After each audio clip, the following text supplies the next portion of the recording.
மரபுரிமை ஊர்வலம். கண்டிய முகமூடி நடனம்.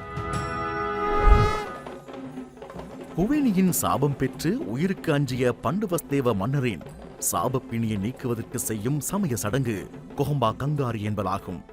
மலைய தேசத்தில் இருந்து வந்த கலைஞர்கள் கொஹம்ப தேவியன் என்ற வேம்பு கடவுளின் ஆடை ஆபரணங்களை அணிந்து பண்டுவஸ்தேவ மன்னரின் சாபப்பிணி நீக்க வேடம் தரித்து கால்கள் அசைந்தாட பாவ வெளிப்பாடாக புராதன கதைகளை அபிநயிக்கும் கண்டிய முகமூடி நடனம் மக்களை ஈர்க்கும் கலை வடிவமாகும்.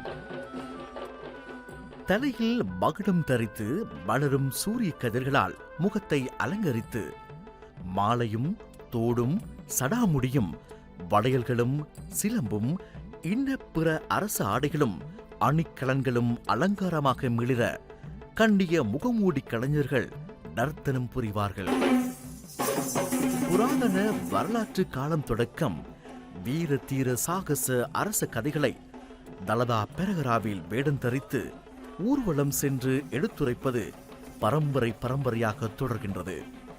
இகலவேல அமுனுகம சந்ததியினர் இதில் ஈடுபடுவர். அமுனுகம வேரப்பட்டிய பரம்பரையை பிரதிநிதித்துவப்படுத்தி இந்த பெரேராவுக்காக சங்கக்குரிய தியவதனை நிலைமைவுக்கு முன்னால் இடது முகமூடி அணியை பிரதிநிதித்துவப்படுத்தி பெரேராவில் பங்கேற்கிறோம். 60 ஆண்டுகால வரலாற்றில் தலதா மாளிகை தேரர்களுக்காக நடத்தப்படும் இந்த நிகழ்வில் பங்கேற்பதே கலைஞர்களின் ஒரே நோக்கமாக இருக்கிறது. இரு வரிசைகளாக நர்த்தனமிடும் கலைஞர்கள் ஒருபோதும் புனித பேழைக்கோ தியவடன நிலைமையிற்கோ புறங்காட்டி ஆடுவதில்லை. அடவு அசைதல், சுழன்றாடுதல், கர்ணமடித்தல் போன்ற வடிவங்களை செய்வதில்லை. எதிர்காலத்திலும் எங்கள் தலைமுறை இந்த பணியில் தொடர்ந்து ஈடுபடும் என்பதை மிகுந்த பொறுப்புடன் அறிவிக்கின்றேன்.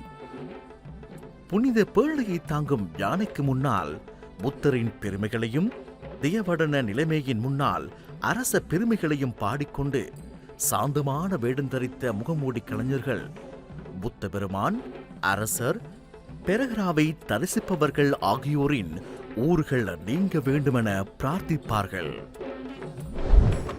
இந்த விசேட கலாசார பாரம்பரிய நிகழ்ச்சியை உங்களுக்கு வழங்கியது காலாகாலம் தேசத்தின் மாபெரும் கலங்கரை விளக்கமாக திகழும் இலங்கை வங்கி.